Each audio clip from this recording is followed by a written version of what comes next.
Salut à tous, on se retrouve aujourd'hui sur la E30. Au programme aujourd'hui, on remplace le collecteur d'échappement. Donc comme vous pouvez voir, tout est complètement d'origine.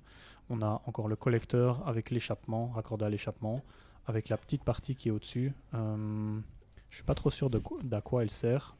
En tout cas, elle est là et elle est raccordée à rien. Donc je pense que je vais en profiter pour l'enlever, pour faire un peu plus clean. Donc c'est parti, on commence à dévisser le collecteur. Donc ici, les vis sont un petit peu difficiles d'accès. On ne les voit pas trop. J'essaie de faire passer la caméra en dessous du collecteur pour regarder l'endroit dans lequel elle se trouve.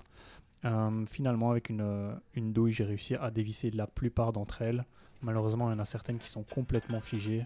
Le collecteur, comme vous le savez peut-être, monte à des températures vraiment très élevées, 300-400 degrés.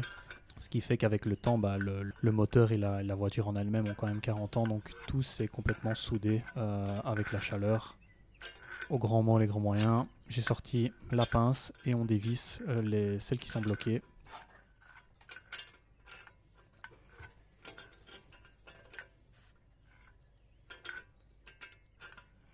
Donc dans l'ensemble, ça a quand même été. Il y en a juste une ou deux qui sont restées complètement figées. Donc en réalité, vous avez des tiges qui vont du moteur au collecteur et ensuite ces tiges-là sont fixées grâce à des boulons derrière le collecteur. Donc une fois que c'est fait, on commence à pouvoir bouger le collecteur. Il est toujours connecté à l'échappement, à la ligne d'échappement, donc c'est pour ça qu'il ne bouge pas trop.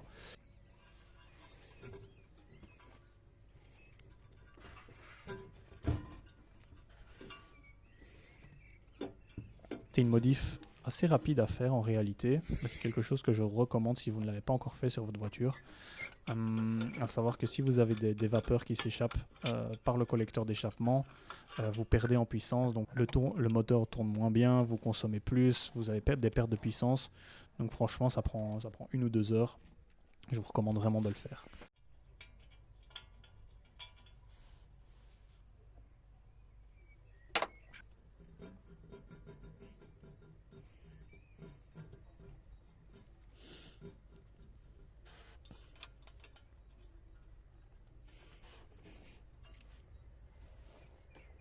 Donc ici, vous pouvez voir l'état des tiges en métal dont je vous parlais avant, avec le boulon. Donc voilà, une fois que c'est enlevé, le collecteur, il y a quand même un bout d'échappement dessus.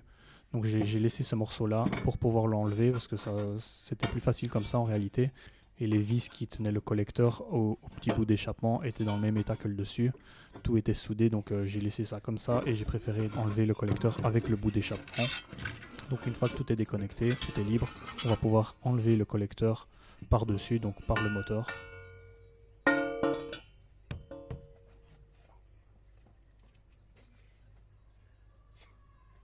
Et une fois enlevé, le moteur se présente comme ceci. Et la ligne comme cela avec le collecteur au bout bien évidemment. Donc je vous montre un petit peu l'état en dessous, donc à quel endroit j'ai dévissé exactement. Donc après le silencieux intermédiaire, vous avez 3 boulons. Donc c'était quand même beaucoup plus facile de le dévisser là. Au niveau du collecteur, ça se présente comme ça, rien de bien surprenant. On a encore tout le bout de la ligne qui est connecté dessus. Donc le plan ici, ça va être donc de tout dévisser et d'inspecter les joints qui sont sûrement encore d'origine dessus. Donc ça va être le bon moment pour les remplacer et mettre un petit coup de neuf au collecteur. Ici, je compare un petit peu les anciens joints avec les nouveaux.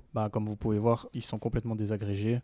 Donc celui qui vient entre le moteur et le collecteur, il est complètement en miettes. Normalement, c'est une seule grosse pièce. Petit test pour regarder un petit peu comment ça se présente. On voit bien la différence quand même, ça lui met un sacré coup de jeune. J'en ai profité entre temps pour passer un petit coup de neuf sur le collecteur. Ce que j'ai fait, c'est que j'ai pris de la peinture haute température. Donc ici, je fais quand même un test pour le joint parce que j'étais pas trop sûr que j'avais commandé le bon.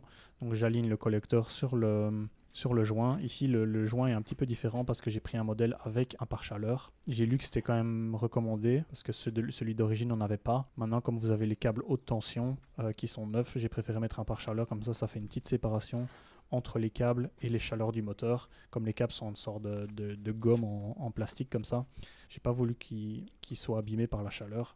J'étais un peu pris par le temps, donc j'ai pas réussi à filmer le remontage, mais ça se passe exactement comme pour le démontage. Essayez au maximum de remonter tout avec des pièces d'origine. Je pense surtout aux tiges et aux boulons du collecteur. Je suis pas sûr que si vous installez des pièces qui sont adaptables, ça fasse le taf.